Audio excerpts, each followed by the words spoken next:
If what I'm about to say is untrue, Harry, then sue me. Sue me!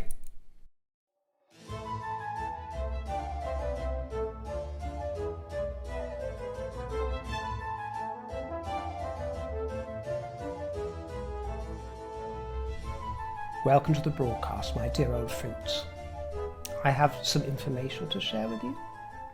I have some crumbs, some morsels, some whispers regarding the meeting between Prince Harry and the King. I've received some questions and comments regarding this news, such as this one from Tanis Winter, who said, "Just heard they visited. Nice for King Charles, I'm sure. A father's love is never ending. I hope it was warm, cordial and short." Tanis Winter? It was warm, mostly, cordial, definitely, and most certainly short.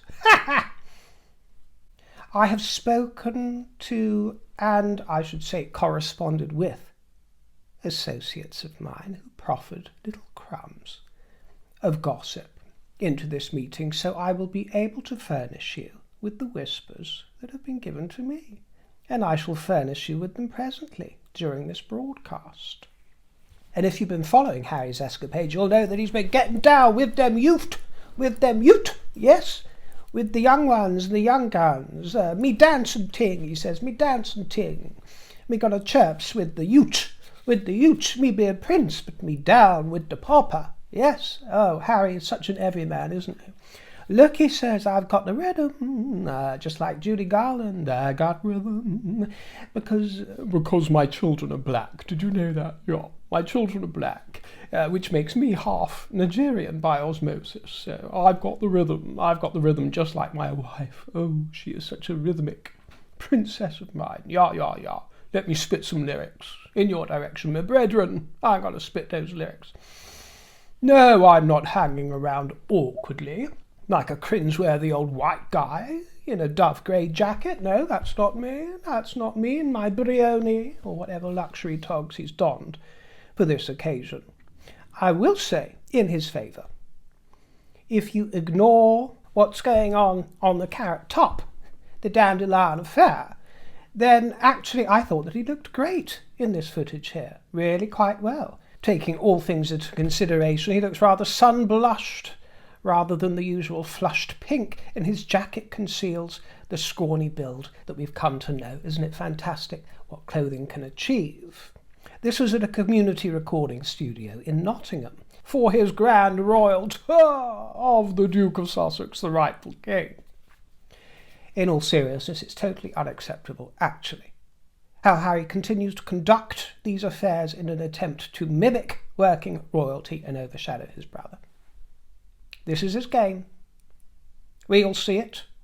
Imposing himself on the nation that he actually abandoned. And then he assumed that we would all be begging for his return. Oh, the peasants and the paupers of the kingdom. They're going to be begging us for our return. No, Harry, that was a deep miscalculation, because we ain't begging you for anything. Well, he todgers in, doesn't he, with all the vulgarity that he usually parades. He todgers in, cock of the walk, marauding around the kingdom. And he was also at a demonstration for prosthetic limbs in London. And you can see there were gentlemen testing out this new technology who happen to be very attractive, aren't they, these gentlemen? Very good looking. And actually I found it rather encouraging, because my grandfather lost a leg above the knee when I was 2 years old. And it actually went on to cause him a great deal of pain and distress, even a long time after the healing. And he used to experience a sort of phantom pain that felt like it was in his foot, which no longer existed and had been amputated. It caused a great deal of distress. It tends to go either one way or the other, a very effective healing or pain forever onwards, unfortunately. It's been pain for my grandfather, but it's exciting to see that there are so many new technologies coming along to help in all kinds of ways with that sort of injury. This was at the Centre for Blast Injury Studies at Imperial College. And I'm all for support. I'm all for highlighting good causes and work, and we hear that Harry has brandished over $1 million or £1 million for children in need, which is very worthy, isn't it? And I'm sure that big fancy donations of that kind are very welcome at charities. But it is the vulgarity of the fashion of it that sticks in the craw. And in this case, the timing of it all. On this week, the 3rd anniversary of the King's accession, all royals basically returning to work and public duties this week, and Prince William on the very same day launching a service for mental health in tandem with an announcement of a youth organisation receiving funding from William's Homeward Fund. This all smacks of trying to overshadow his brother and of petty competition and raining on one's parade. Why does this uppity jerk insist on marauding around the kingdom, toddling it about as if he is still in royal progress with full entourage? No, you left. You are a civilian. We only wish that you were a private one. Will you please come to terms with it and accept your fate? As a Montecito, you are not a working royal. You may be prince by right, but you do not have the right to maraud around behaving as if you are grander than William. Take a hint from the late Margaret Rose, who knew her place. Whereas you, Harry, or shall I call you Harry G, because you remind me of Ali G, when you are trying to get all down with the kids. I is black, I is black, I is a king, I is a black king, coming out with all of this garbage. Harry G, Little Todge is his other rap name, isn't it? He cannot compete with Big Willie. Sorry, Little Todge, you simply can't. Big Willie showed compassionate caring in a natural, sober style at Cardiff's Principality Stadium. This is the difference. Supported by the Royal Foundation, the visit coincided with World Suicide Prevention Day, and William participated in arts activities in a very sexy blue suit and tie at the new Sports Mental Health Hub in southwest Wales. Oh, he looked delicious, truly. As did Catherine, Princess of Wales, who graced the counties of Suffolk and Kent in plaid print, stepping out to celebrate the unique skill, creativity and craftsmanship of British creative industries. Sudbury Silk Mills is a family concern which is famed for its jacquard weaving. In fact, you must remember Catherine's ancestors on the paternal line owned Lupton & Co. Do you remember that? The wool manufacturer and wool merchant based in Leeds. Catherine had the good fortune to run into Prince George's godfather, you know, Jamie Lowe the Pinkerton, who's enjoyed a fabulous military career, and he was also William and Catherine's private secretary, and Harry's, some years ago now. Actually, his career stretched back to being an equerry for the late Queen Elizabeth, the Queen Mother. Catherine's tresses looked lovely on this occasion, cascading as it does, and she was continually moving it out of the way back and forth, then reinstating it over the front of the shoulders or behind the ears. This is what I do not find chic. No, I'm sorry. Whether you like it or not, it is not chic. But the colour is improving, and it was certainly an elegant ensemble, very smart.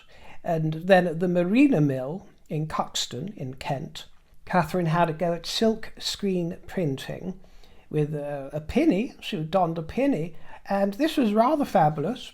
Has she done this on camera before? I'm not sure, but she really did it with aplomb this time. She rolled her hair up.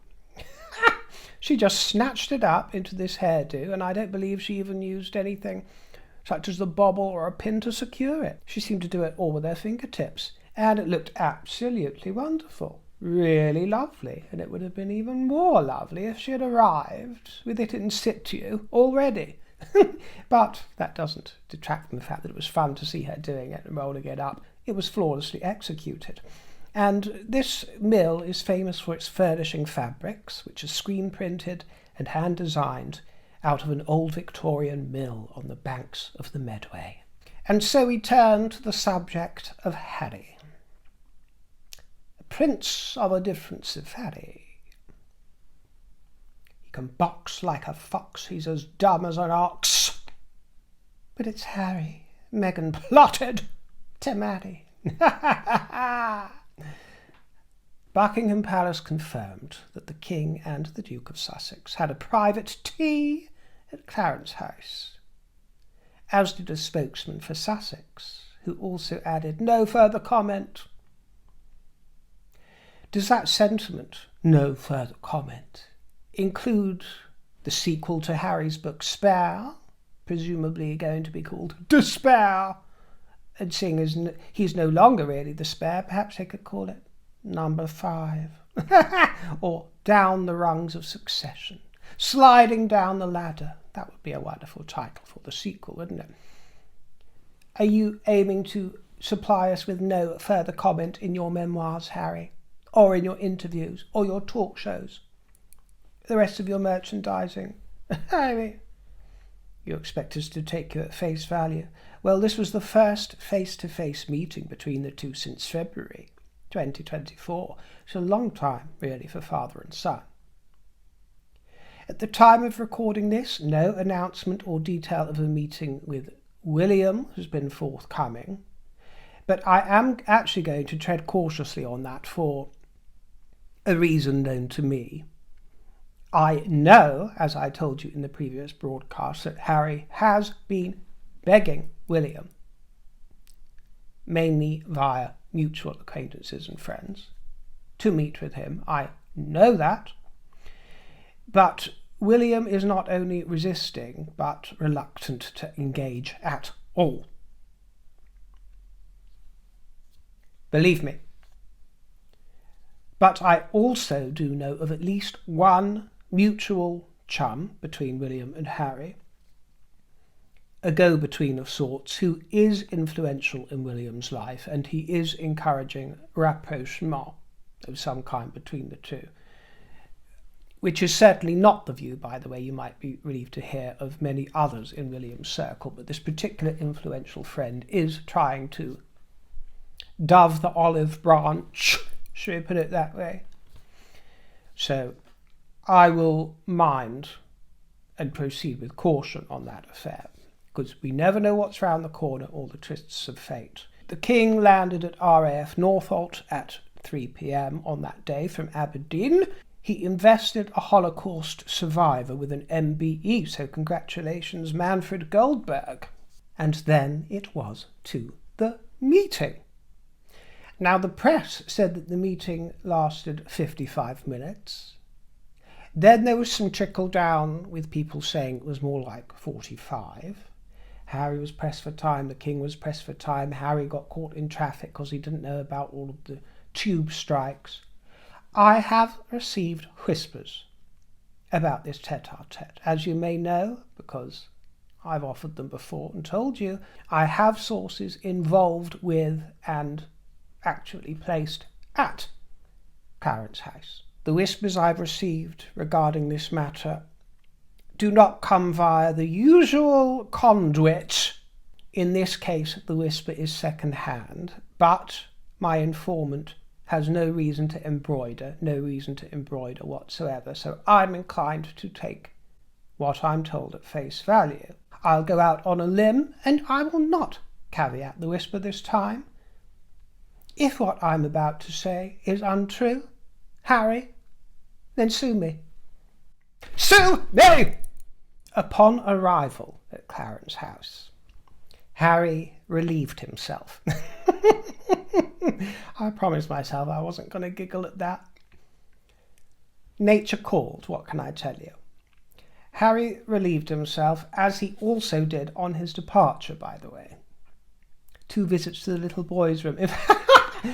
I rather enjoyed imagining him doing power moves before the meeting. What are they called, those exercises that executives advise you to do before a meeting? You've got to todger in and be cock of the walk. You stand like this in the mirror, or you raise your hands in the air and you become all alpha. I don't know what they're called, but I imagined him doing that. I am told that due to these bookends of the meeting, meaning the toilet breaks, but not only that, meaning the niceties upon arrival and acknowledging other people that were at Clarence as Harry arrived. The serving of refreshments, because they were served refreshments, and I'm told that Harry absolutely wolfed down the little snacks that were offered alongside the beverage. Wolfed them down, I'm told, with only crumbs left, a few crumbs left. He did not drink tea. The press have been calling it tea. No, I can exclusively reveal he did not drink tea. They might have been sipping the tea. Harry had coffee. Yes. He had coffee and there was a bottle of water. The king did not indulge in any edible refreshments. Then at the other side of the meeting, the other bookend of the meeting, Harry was preparing to leave and saying his goodbyes. So what I'm telling you is that when you remove the bookends of the meeting, this so-called 55 or 45-minute meeting, the bookends and the loo breaks, what I'm told is that the meeting was just shy of 20 minutes at its heart.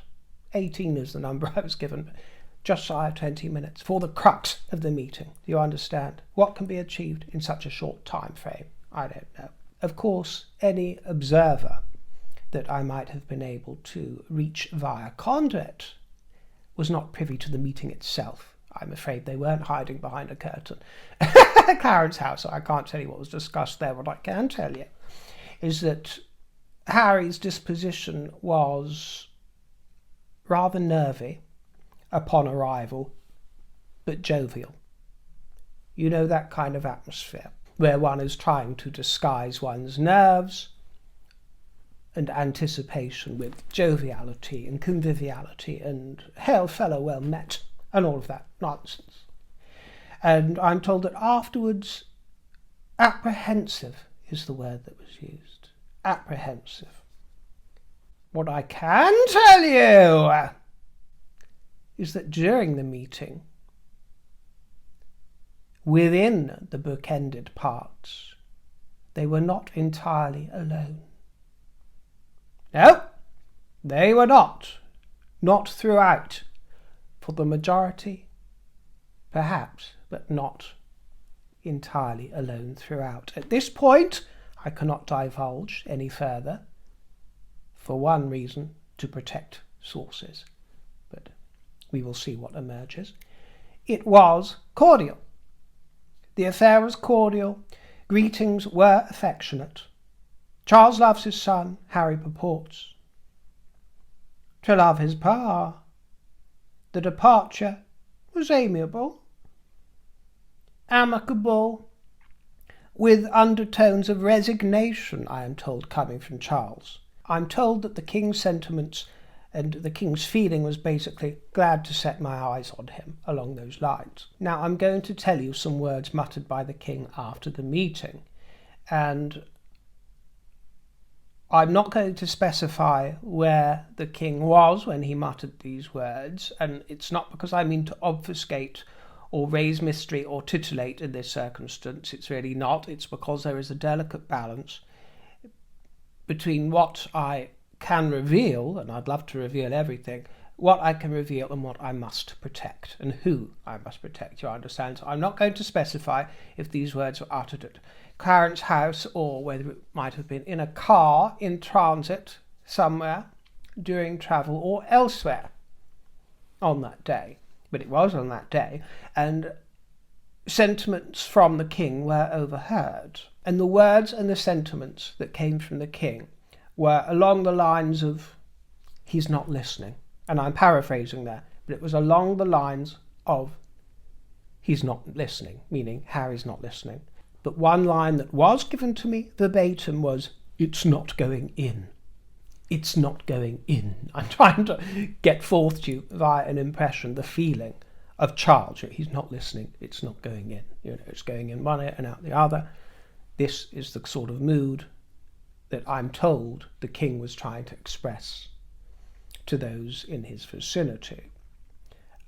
A sense of frustration, a sense that there is a hurdle in regards to ongoing negotiation, which I'll put in inverted commas, because there is an ongoing negotiation of sorts. And I can also reveal that a significant hurdle to discussions. It's Meghan. Surprise, surprise. But of course she comes into it because just as the king didn't want Meghan anywhere near the dying queen at Balmoral, as she lay in her final hours, and even Catherine stayed away to try and make it an easier task to tell Harry that Meghan was not wanted there.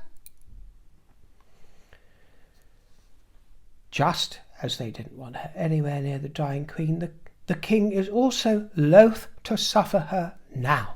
That has not changed. It has only intensified. But he understands that she is the mother of the grandchildren, and he has been deprived of his grandchildren by both she and Harry over the last week. He understands that. And it stinks. And there's no easy solution or conclusion. But this is why negotiations are ongoing. Maria Gillies. I actually Googled those surnames when I wrote down your comment, dear, and I think Gouveia is Portuguese, Gillies, it said, is Scottish. So we've got quite a mix there, haven't you, darling? Maria, September 10/25. Oh yeah, I found your comment very dramatic. The betrayal has been done. Charles has chosen the traitor over the family, monarchy, country and Commonwealth. As a Canadian, my support is now done. Sad days for William and Catherine. Maybe the fortune tellers are right. Oh, been reading the rooms, have you, my dear Maria? All the tea bags. Ha! Yes, that was rather a dramatic take. You sound quite upset with Charles. Well, it's been 19 months, hasn't it, since he's seen his son, and he's always said that he still considers Harry a beloved son, even if he's been holding him at a loving distance with loving detachment. He's had no choice to do so. But this is just a half-hour tete-a-tete.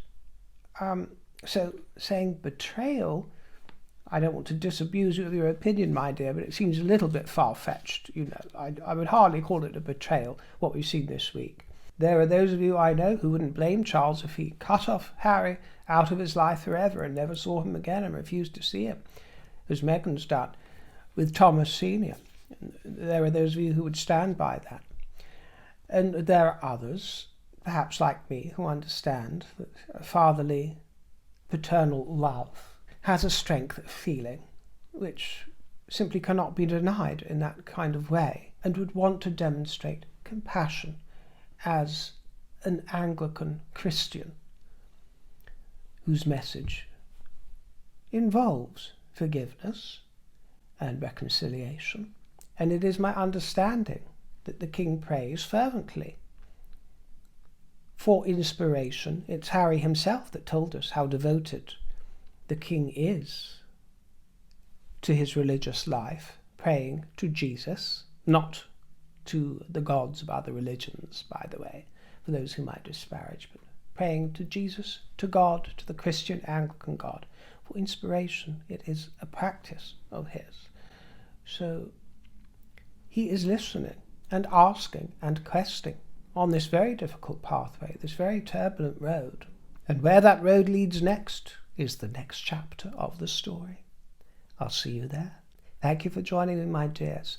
If you would like to refresh me with a cup of tea and a slice of cake or a cup of coffee, as Pa and Harry enjoyed, then my tip jar is in the description box, and I thank you most sincerely. Take care, my darlings. I'll see you next time for a nice gossip. Enjoy the evening. Ta-ra and toodle pip.